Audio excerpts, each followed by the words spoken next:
அனைவருக்கும் வணக்கம். 10ஆம் வகுப்பு சமூகவியல் புத்தகத்தில் வரும் கல்வியாண்டான 2025-26 புதிய மாற்றங்கள் என்னென்ன என்பதை பற்றி தான் இந்த வீடியோவில் டீட்டெயிலாக பார்க்க போகிறோம்.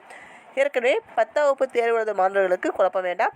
இனி வருகின்ற கல்வியாண்டான 2025-26 தான் சில மாற்றங்கள் பண்ணியிருக்காங்க.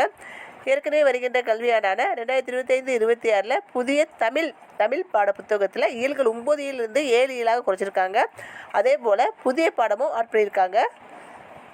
தமிழ் சமூக இது 2 பாடத்தில் மட்டும் மாற்றங்கள் கொண்டு வந்திருக்காங்க. அது என்னென்ன மாற்றங்கள் என்பதை பற்றி முந்தைய வீடியோவில் டீட்டெயிலாக கொடுத்துருக்கோம். அந்த வீடியோ லிங்க் இந்த வீடியோ டிஸ்கிரிப்ஷனில் கொடுத்துருக்கோம். நம்ம சேனலில் வரும் இது போன்ற பயனுள்ள தகவலை தெரிந்து கொள்ள மறக்காமல் சப்ஸ்கிரைப் பண்ணுங்கள், லைக் பண்ணுங்கள், ஷேர் பண்ணுங்கள். போட்டித் தேர்வு எழுதுபவர்களுக்கு சமூகவியல் பகுதியில் முழுமையான மதிப்பெண் பெற இந்த வீடியோ ஹெல்ப்ஃபுல்லாக இருக்கும். இப்போது வீடியோக்கு போகலாம்.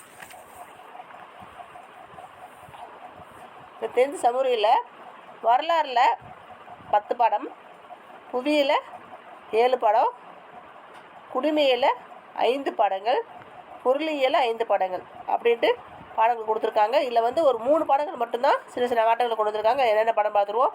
7ஆம் படமாக இருக்கிற காலனியத்துக்கு எதிரான இயக்கங்களும் தேசியத்தின் தோற்றம்ங்கிற பாடமும், புவியியல் இந்தியா காலநிலை மற்றும் இயற்கை தாவரங்கள்ங்கிற பாடமும், குடிமையில் பார்த்திங்கன்னா நடுவண் அரசு. இந்த 3 பாடங்களில் சின்ன கரெக்ஷன்ஸ் கொண்டு வந்துருக்காங்க.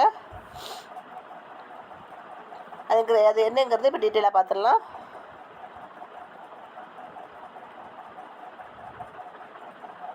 வரலாறில் பார்த்திங்கன்னா 4வது அழகாக காலனியத்துக்கு எதிரான இயக்கங்களும் தேசிய தோற்றமும்ங்கிற பாடத்தில் நீக்கப்பட்ட வினா என்னென்னு பார்த்தீங்கன்னா, பக்கம் 76 இருக்கிற வினா எண் 3ங்கிற வினாவை நீக்கியிருக்காங்க.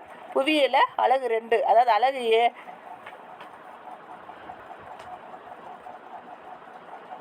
இந்த காலனியத்துக்கு எதிரான இயக்கங்களும் தேசிய தோற்றமாக 7ஆம் படமாக இருந்துச்சு. இப்போ 4ஆம் படமாக கொண்டு வந்துட்டாங்க. அலகு 2ல் பார்த்தீங்கன்னா இந்திய காலநிலை மற்றும் இயற்கை தாவரங்கள்ங்கிற பாடம் பக்கம் 136 வினா எண் 5-1. இதில் என்ன திருத்தம்னு பார்த்தீங்கன்னா, தேசிய பூங்காக்களின் எண்ணிக்கை 106 மாற்றிருக்காங்க. வனவிலங்கு சரணாலயங்கள் எண்ணிக்கை 573.